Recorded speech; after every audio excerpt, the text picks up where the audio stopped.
حطمي الهواجس قيودش واكسري سورش الحابس ابن عمي معرس ضروري نبذل الجهد من شانه. وانت يا فوج الانسام نسنس في سما العاصمه وغرس ساحه العرس كاذي ونرجس المضيف وضيفانه. نجم في ليل دام السطع بشراقته القمر عاكس فارس نسلم من صلب فارس حي ربعي وفرسانه. دام المهدى من أبو بكيل توفيق أحمد الجهمي وأخوها الشيخ بكيل أحمد الجهمي لابن عمهم أنيس علي صالح الجهمي بمناسبة زفاف ابنها العريس الغالي جبريل أنيس الجهمي. فألف ألف مبروك يا جبريل دامت أفراحكم آل الجهمي. أداء الشاعر أبو عزة إبراهيم.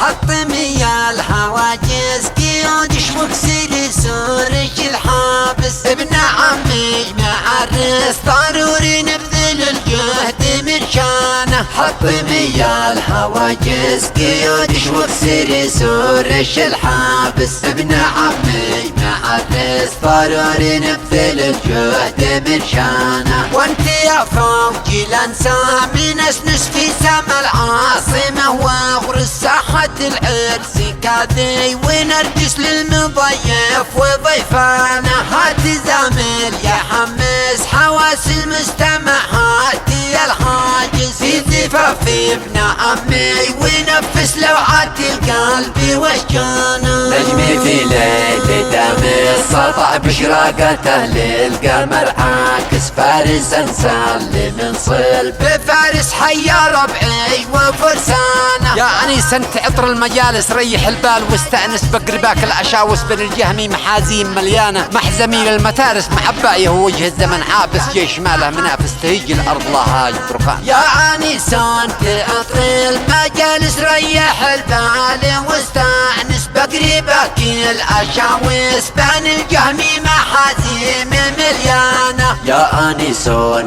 عطر المجالس ريح البال واستأنس بقرباك العشاوس بن الجهمي محازيم مليانه. محزمي للمتاريس معبايه ووجه الزمن عابس جيش ماله منافس تهيج الارض لها بركانه. محزمي للمتارس معبايه ووجه الزمن عابس جيش ماله منافس تهيج الارض لها بركانه. ومدف الظهر للبرد قارس معصبة راسي اليابس مثل ابو جرهم المحترم وابو علي ثالث اخوانه. ومدف الظهر للبرد قارس معصبة راسي اليابس مثل ابو جرهم وفار رجال وابو علي ثالث اخوانه. ومدف الظهر للبرد قارس معصبة راسي اليابس مثل ابو جرهم وفار رجال وابو علي ثالث اخوانه.